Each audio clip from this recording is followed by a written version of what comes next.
First 15 days of May! First 15 days of May! Hello mga my dear!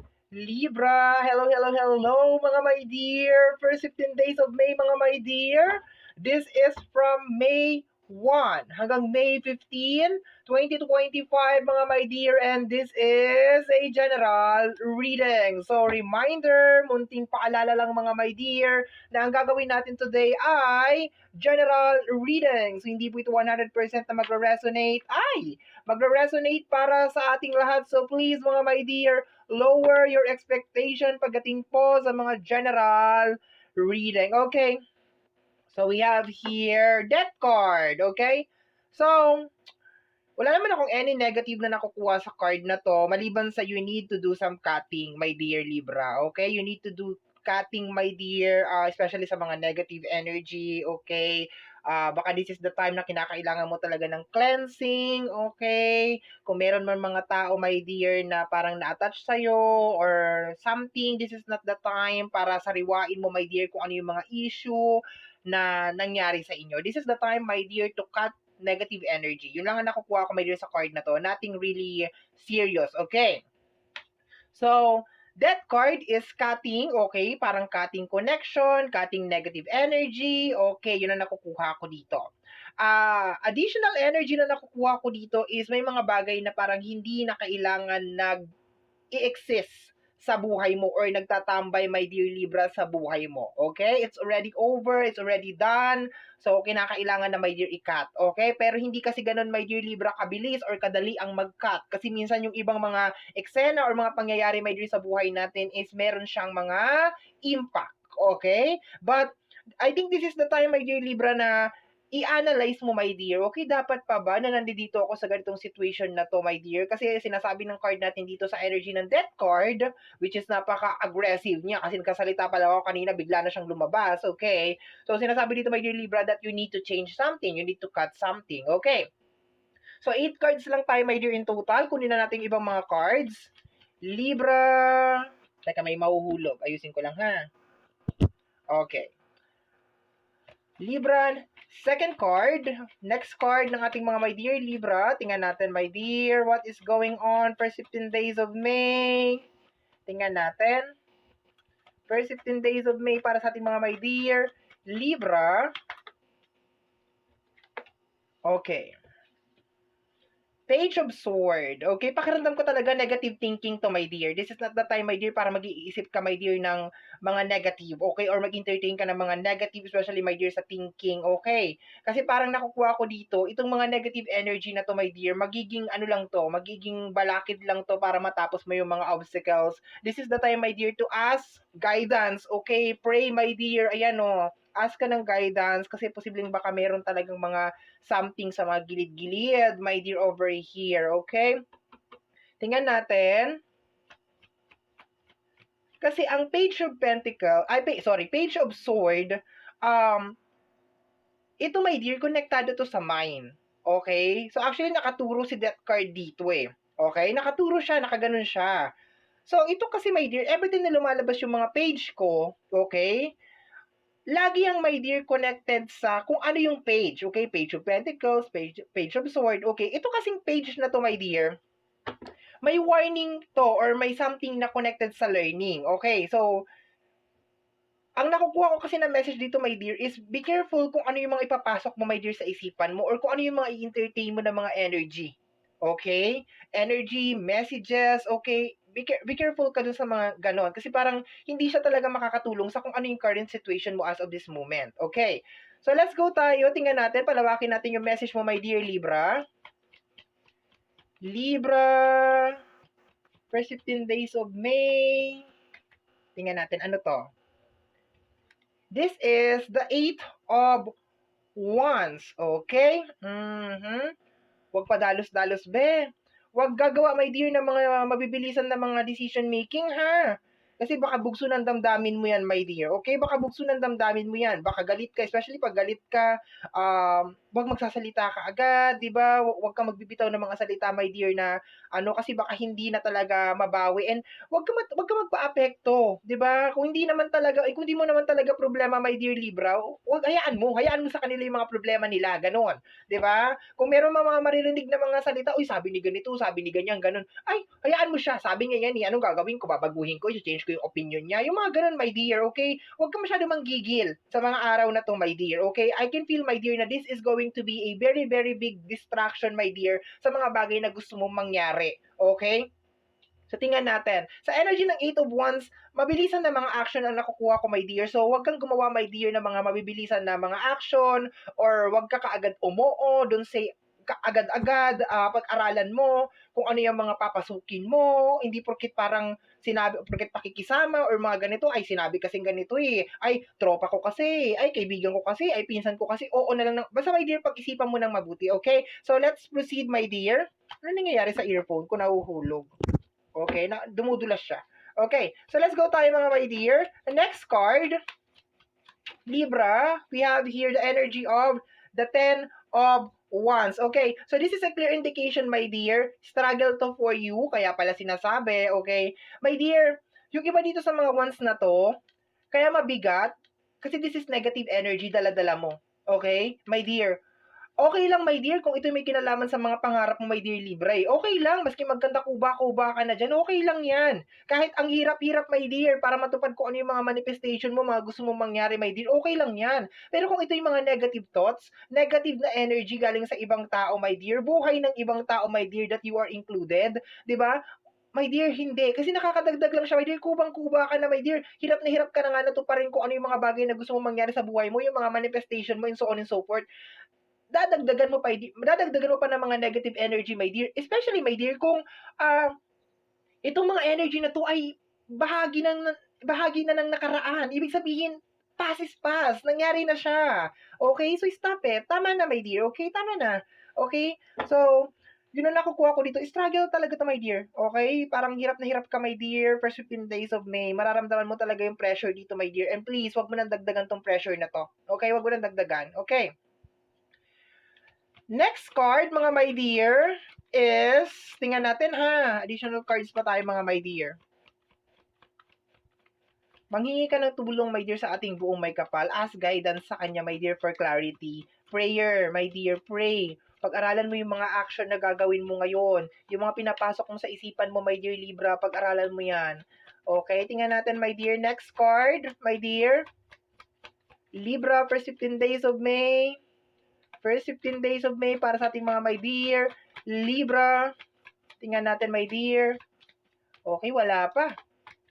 Tingnan natin, my dear. Okay? Okay? Star. Okay. Star. My dear, ang nakuha ko dito is posible, my dear, na baka meron kang mga pangarap na maapektuhan. Okay? Kasi natapat siya sa death card eh. So, wag mong hayaan yon. Kaya nga tayo nagre-reading, my dear Libra eh. Para ma-prevent natin tong mga to. Kasi bakit, my dear? Pag meron tayong gustong mangyari sa buhay natin, dapat ang focus, ang heart, ang mind natin nandoon. Okay?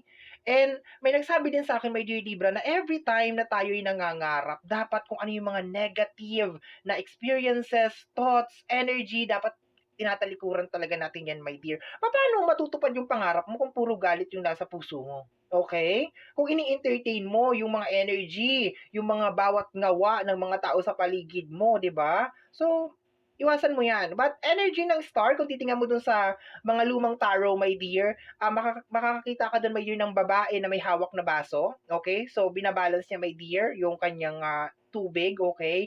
So, ibig sabihin, my dear, dapat balance ka talaga this month, okay, for 15 days of May. Okay? Kasi posible, my dear, na ayoko mag-read ng ganito, my dear.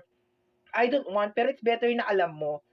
Posibleng may mga pangarap ka, my dear, na alam mo yon hindi matupad because of sa kagagawan mo rin. Stop thinking, stop negative energy, my dear. Tama na.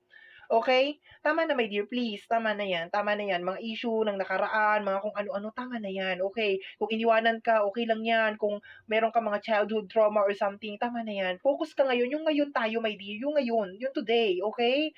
Tama na yan. We have here the Two of Pentacles, my dear. Ayan, so posibleng struggle na may kinalaman sa usapin ng financial, my dear. May anino or may shadow figure in the back, my dear. Itong shadow figure na to, lagi ako nakakakuha dito, my dear, na meron mga tao na talagang minsan talagang come and go sila, on and off. Kailangan masanay ka talaga na ganun sila. Okay? Kailangan, my dear, first 15 days of May, kailangan magkaroon ka ng mentality or sanayin mo, my dear, ang sarili mo na may mga tao, my dear, na okay sila ngayon. Tapos, bukas hindi na. It really doesn't matter, my dear Libra, kung nasaan sila sa buhay mo, kung sila ay kapamilya mo, kaibigan mo, katrabaho mo. Kailangan, my dear, na aralin mo ngayon first 15 days of May. Siguro ito yung message nito, my dear, na ganun talaga ang buhay. 'Di ba? May mga tao na kasama ka ngayon, bukas hindi na. May mga tao na kaibigan mo ngayon, tapos bukas hindi na. May mga relasyon na nag-umpisa na okay, tapos nag-end ng hindi na. Kailangan masanay ka ng ganun, my dear, kasi pakiramdam ko hindi lang ito yung pagdadaanan mo. Okay? Kailangan you need to be very, very strong, my dear. Lalo na kung marami ka pang mga gustong mangyari sa buhay mo. Okay? May tao na gusto nang umalis sa buhay mo, okay lang. May kaibigan ka na siniraan ka, ay okay lang. Desisyon niya yan eh. Ano ba, baguhin natin, my dear Libra, sasabihin natin, wag mo kong siraan. Sayang ang friendship na, no. 'Di ba kung talagang binabalyo ka niya na kaibigan, talagang binabalyo ka niya na kaibigan, paulit-ulit ako, kung binabalyo ka niya na kaibigan, kung binabalyo ka niya na kapatid, kung binabalyo ka niya na kapamilya, kung binabalyo ka niya na katrabaho, 'di ba? Kung binabalyo niyo yung mga memories ninyong dalawa, 'di ba? The good things, the good and bad na nangyari sa inyo, my dear. Hindi yun magiging, alam mo yun, it will not be hindi yun magiging, sabihin natin, sige, sa connection ninyong dalawa, merong bad and merong good, okay? Kailangan ganun talaga, good and bad. Hindi porket may mga bad, 'di ba? Sisiraan ka na, iiwalayan ka na, iiwanan ka na, 'di ba? Yung mga ganun, my dear Libra, okay? I hope nagigets mo ibig kong sabihin, my dear. Pero sinasabi dito, my dear, mas malalim na message ng card na to, my dear, na may mga tao talaga na ganun, my dear. Relationship niyo nag-okay, nag-umpisa kayo na masaya, minsan nagtatapos ng hindi masaya. Friendship, okay kayo, tapos 'di ba? Mga gano'n, wala talagang permanente, my dear Libra, sa mundong ito. Okay? So stop thinking stop blaming yourself, 'di ba? Lalo na kung sa relationship to, stop blaming yourself na, ay, kasalanan ko to, kasalanan ko lahat to, kasi ganito, ganyan. Stop blaming yourself. Okay? Nangyari na nangyari, my dear Libra. Tama na. Okay? That's it. Okay? So, ayoko na magtambay dito, my dear. Let's proceed. Hanapin na natin ang iyong additional 2 cards. Additional 2 cards ng ating mga my dear Libra. Okay? Okay. Sad to say, my dear Libra, pero posible na baka meron mga connection na magtapos din, my dear, sa first 15 days of May. Kasi yun na nararapat eh. Yun, ibig sabihin toxic na talaga yung connection ninyo, or hindi lang to connected sa mga energy ng nakaraan. Posible, my dear, na posibleng hanggang ngayon kasama mo pa rin siya. Okay, hanggang ngayon nag-i-exist pa rin siya. And sad to say, baka kailangan na nin let go. Okay, tingnan natin, my dear. Last 2 cards, okay? Last 2 cards, Libra. We have here the 7 of Cups. Focus ka, my dear, sa mga bagay na gusto mong mangyari. Move on. Move forward. Okay? Huwag ka may stuck, my dear, sa nakaraan. Huwag ka may stuck sa past. Matuto ka from the past. Pero huwag kang mabuhay sa nakaraan, my dear. Okay? Matuto ka sa mga past mistakes mo, experience mo, pero huwag mo siyang isabuhay hanggang ngayon. Huwag mo siyang hayaan, my dear Libra, na maging blockage. If just in case, my dear, okay, kasama mo pa rin yung tao na yan ngayon. Okay? Kasama mo pa rin siya. Nandyan pa rin siya. Magkakaroon ng separation between the two of you, my dear, sa first 15 days of May. Magkakaroon ng gap. Mararamdaman mo yung gap. Kahit hindi mo gusto, siguro, my dear, magkakaroon ng gap. Okay? Kasi bakit? Pag hindi kayo nag-separate niyan, mag-aaway kayo. Magkakaroon kayo ng misunderstanding, mag-aaway kayo, na nakukuha ko dito, my dear. Okay? Kasi posible, my dear, na talagang, sabihin na natin, napaka-toxic ng energy ng tao na to. Okay, very toxic yung energy. Okay, kung kasama mo siya ngayon, sana hindi na. Sana mas madali mo siya makakalimutan, my dear, kung hindi mo na siya kasama. I hope na hindi mo siya kasama. Pero kung kasama mo siya ngayon, my dear, okay, hindi to maganda. Last card, my dear, is the energy of the Emperor. Energy to ng success, my dear.